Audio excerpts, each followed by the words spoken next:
Welcome to Fan for Racing Radio. I'm Fan for Racing Sharon, and joining me is Jay Huseman, and we are here for the Talladega preview for the NASCAR Cup Series. Again, the second race in the round of 8, Jay, and this one's going to be a doozy. It is, as you got the top drivers at the top track, the big track, the 2.66 mile superspeedway of Talladega. And as we have with every other series, we do have a full field, 40 drivers and teams signed in for Talladega for what is it, the YellaWood 500? So first off, we'll start with the 6 that were charters but are not right now. And that is Front Row Motorsports has 3, the number 4 of Noah Gragson, the number 34 of Todd Gillen, and the 38 of Zane Smith. Then you have the number 23 of Bubba Wallace for 2311, as well as teammates, the number 35 of Riley Herbst and the 45 of Tyler Reddick. In addition to that, we got 4 part-time teams. One will be Richard Childress Racing. We've talked about their ability on super speedways. So number 33 will be Austin Hill. Beard Motorsports makes the super speedway trek again. The number 62 will be Anthony Alfredo. The number 66 will be Casey Mears, looking to get 600 starts. And then the number 78 for Live Fast Motorsports will be BJ McLeod himself. All right, so a lot to look forward to there. Let's go ahead and get into the details for the YellaWood 500 at Talladega Superspeedway. Again, 2.66 mile asphalt oval, and that race is on Sunday, October the 19th. It should start around 2 p.m. Eastern time, with NBC carrying the coverage, and pre-race coverage will start there at 1:30 p.m. Eastern time, as well as on radio coverage with MRN and SiriusXM NASCAR Channel 90. They will race that distance of 500.08 miles over 188 laps. Stage 1 is 60 laps, ending on lap 60. Stage 2 also 60 laps, ending on lap 120. And then the final stage will be 68 laps, ending on lap 188. Where will you watch this weekend? Well, they're going to have the Cup Series practice and Busch Light pole qualifying on True TV, PRN, and SiriusXM on Saturday, October the 18th, starting at 1:30 p.m. Eastern Time. Then the race, as we mentioned, will be on Sunday, and that will be at 2 p.m. Eastern with pre-race coverage starting at 1:30, and that's all over on NBC. Now, this weekend marks the 113th running of a NASCAR Cup Series race at Talladega Superspeedway. It's the 34th of 2020-25 season and the second of 3 races here in this round of 8 in the playoffs.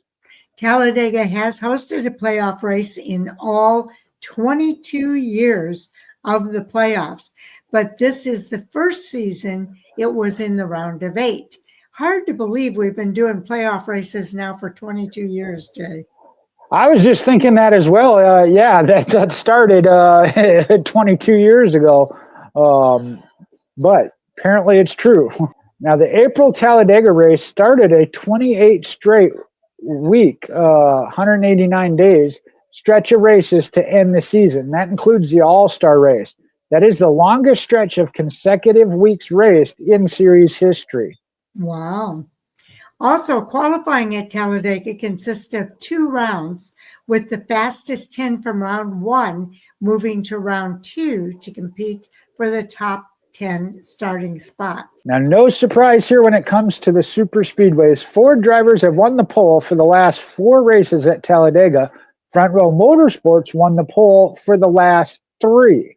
And 4 drivers account for 63% of the top 10 starting spots at Talladega in the last 4 races. But each of the last 10 Talladega races was won by a different driver, and that is the longest streak of races without a repeat winner. And only 2 of the last 9 races at Talladega have been won by a current playoff driver. Ryan Blaney did it in October of 23, Chase Elliott in October of 22. And the eventual winner only led 19 laps or less in each of the last 9 Talladega races. That's what makes it exciting, that last lap pass, and I'm sure we'll talk more about that. Yes.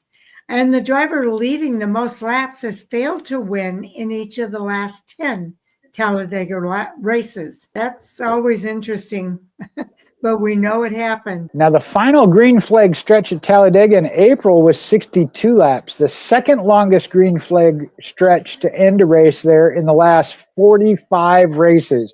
Again, don't normally see it go green that long. Now, in each of the last 4 races at Talladega, they've only had 4 cautions, which is kind of amazing when you think about it being Talladega. That is very true. And 4 of the 12 races with the most lead changes in Cup all time came in the last 4 Talladega races. And only twice has the Stage 1 winner at Talladega gone on to win the race. Only 3 times has a Stage 2 winner won the race. And the Talladega pole winner has finished 17th or worse in each of the last 7 races there in this next-gen car. Wow. Austin Cindric won at Talladega earlier this year in April. He started in 7th place.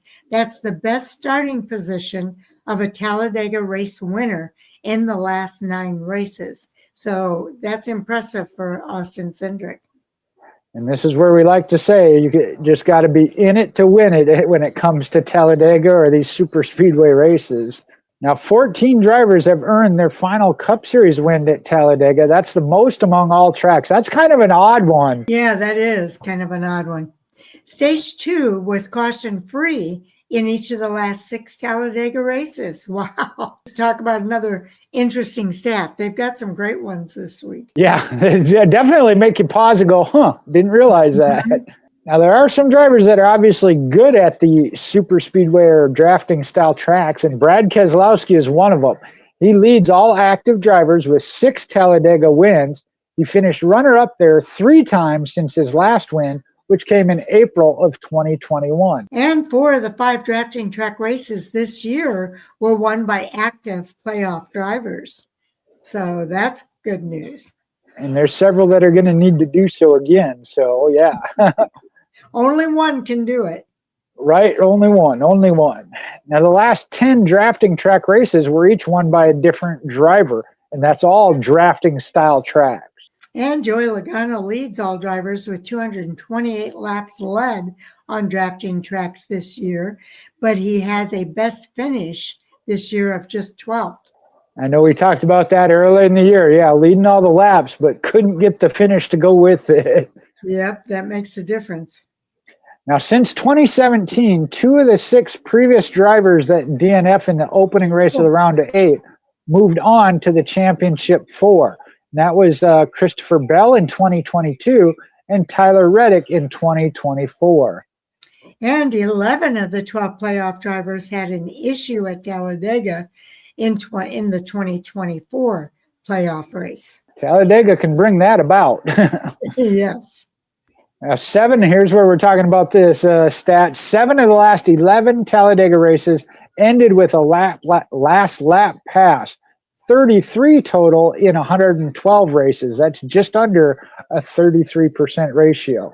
And the 7 last lap passes for the win in 2025 is the most in a single season. Second most was 6, and that was set in 2024. Now, Kyle Larson gained 31 points to the cut line at Las Vegas.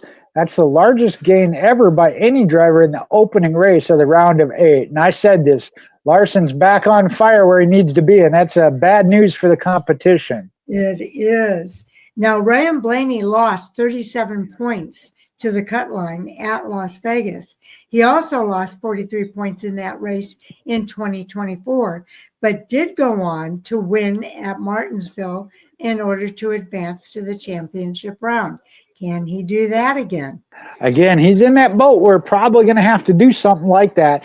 That year, he was 47 points below the cut line when he won at Martinsville to advance to the championship last season. and that is the largest deficit ever overcome in the round of 8. Wow. And 4 drivers below the cut line have a combined 17 wins at Talladega and Martinsville, including 3 of the last 4 at Martinsville.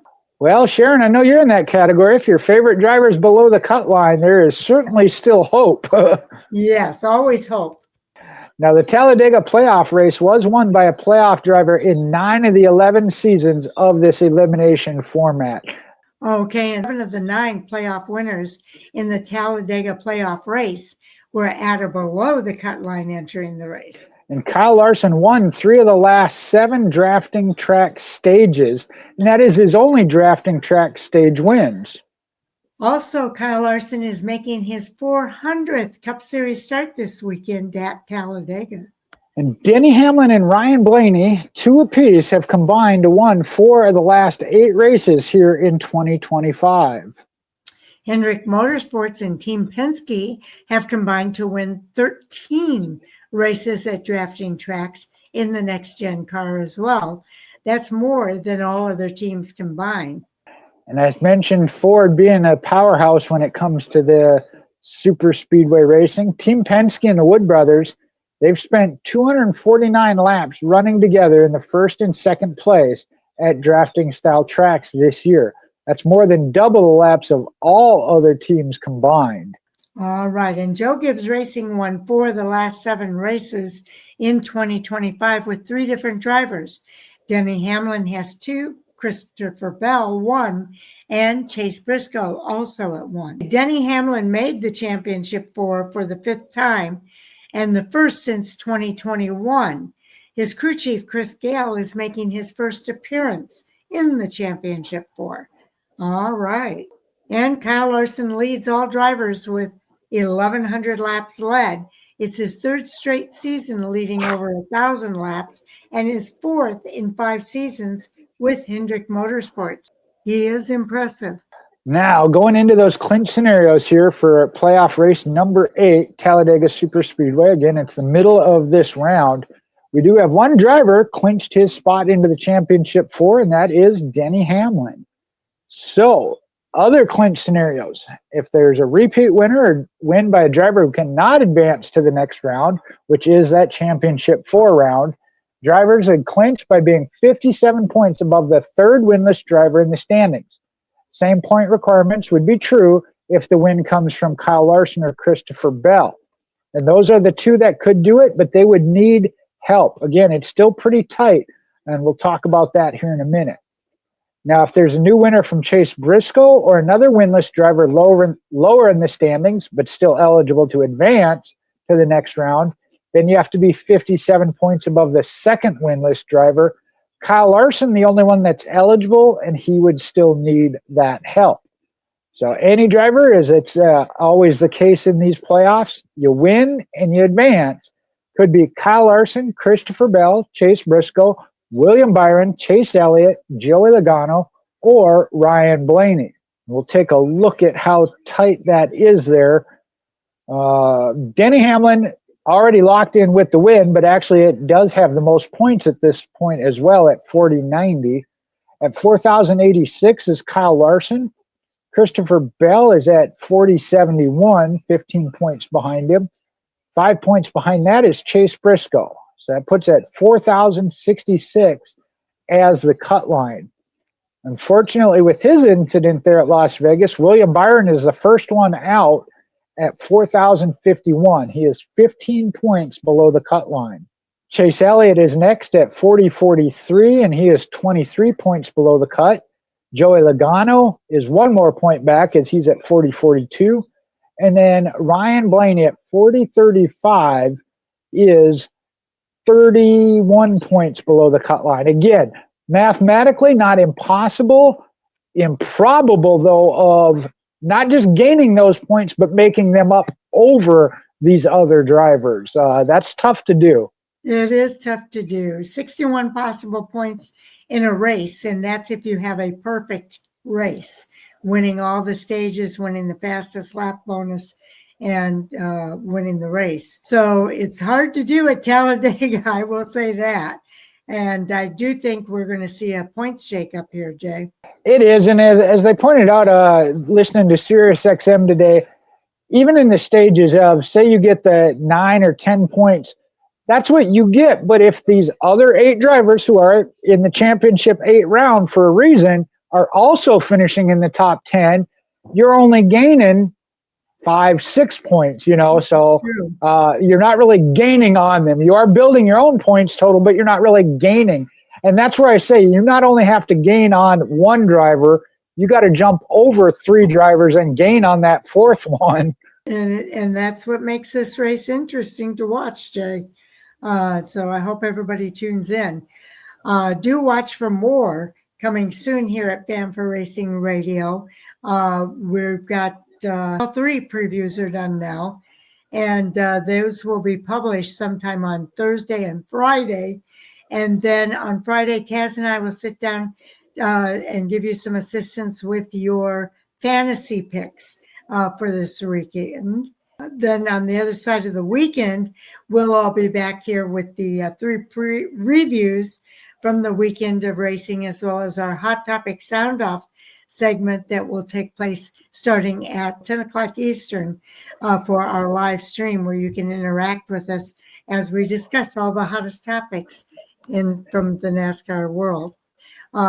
So, Jay, definitely looking forward to it.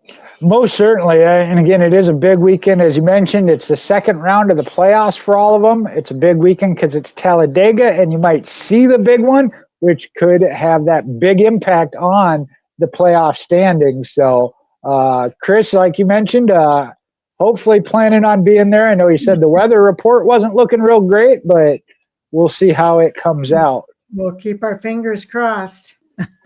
I'll send him with an umbrella. Yes. Yeah, there you go. All right. And thank you, everybody, for tuning in. We do appreciate it. We hope you enjoy these as much as we enjoy doing them. And we'll look forward to seeing you on Friday. And for Jay, it's probably going to be Hot Topic Sound Off before you see everybody again. That's right. But I will look forward to that. I always do. So appreciate y'all tuning in. And I know we're creeping up on triple digits as far as subscribers. So we appreciate that as well. And Jay, I know you said you might be visiting Why Not Motorsports Park this weekend, right? No, 2 weeks. Remember, because that's why Chris was Talladega. Yeah. I don't know if I'm going to get to or not, but I know Hunt the Front is going to be there. I saw the broadcast announcer with Hunt the Front. They're going to be down there covering that Fall Classic. So if you can't get down there, you can watch it on streaming. Hunt the Front. That's awesome. I love it when that happens. All right. Well, I think we're ready to say goodnight, and we'll look forward to seeing everybody next with our next videos and on the other side of the weekend. Talk to you soon.